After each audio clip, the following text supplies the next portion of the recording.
So the word of the day is, well, homelessness. And this poem, some of you might already know. I sent it out on the Hidden Lit IG group chat, and some of you lovely people read it to me. Gave me some nice feedback. This poem's dedicated to our lovely, compassionate, humane, former ex-Home Secretary. He said some brilliant things about homelessness. This is the never-ending road.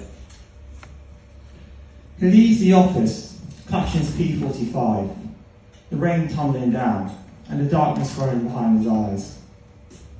His home is already empty, except for the stacks of missed mortgage payments, and a note from his wife, and the darkness growing behind his eyes.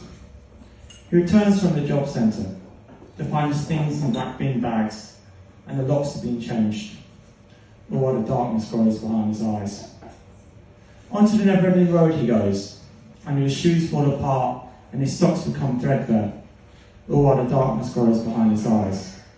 The ground is cold, and the rocks dig into him, and his stomach screams, all while the darkness grows behind his eyes.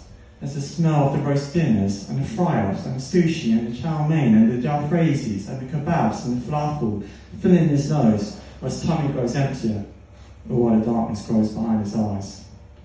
Spare some change, he says. Silence answers him, and mumbled apologies, or people crossing the road, all while the darkness grows behind his eyes. He's a drunk, they say.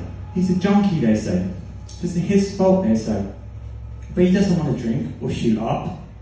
It's just so cold at night, and he keeps away the darkness behind his eyes. But the darkness always returns, drilling into his brain, burning underneath his skin. He traces the scars on his wrist. Maybe next time he could push a little bit deeper. Who cares about another dead tramp? Instead he goes into a public bathroom, locks eyes with a woman with greasy hair in a grey tracksuit that covers a map of bruises and scars on her body. In her pocket rolled up toilet paper, if it was that time the month again. And he goes into a homeless encampment, surrounded by the LGBTQ+ youth, banished for only being themselves. And he goes past the Arabs and the Eritreans and the Somalians and the Afghanis and the Iranians and the Iraqis and the Ukrainians and the Turkish and the Mexicans and the El Salvadorians, all reaching out for help, all screaming into the void, as are the children without parents, running away for a better life, onto streets that are paved with chewing gum and grease, not gold. He's part of community now, hundreds of thousands just like him all across the country, yet he's never felt more alone. He's another statistic, that's all he is, a pawn for the politicians to push whenever they want votes. Keep your coins, but every day remains the same.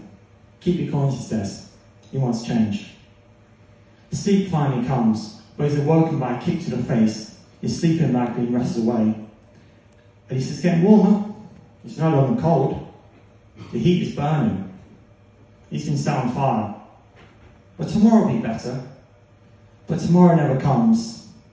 Only empty promises and lies. He wraps the newspapers around himself. The headlines read, "Homelessness is a lifestyle choice." Thank you. Thank you.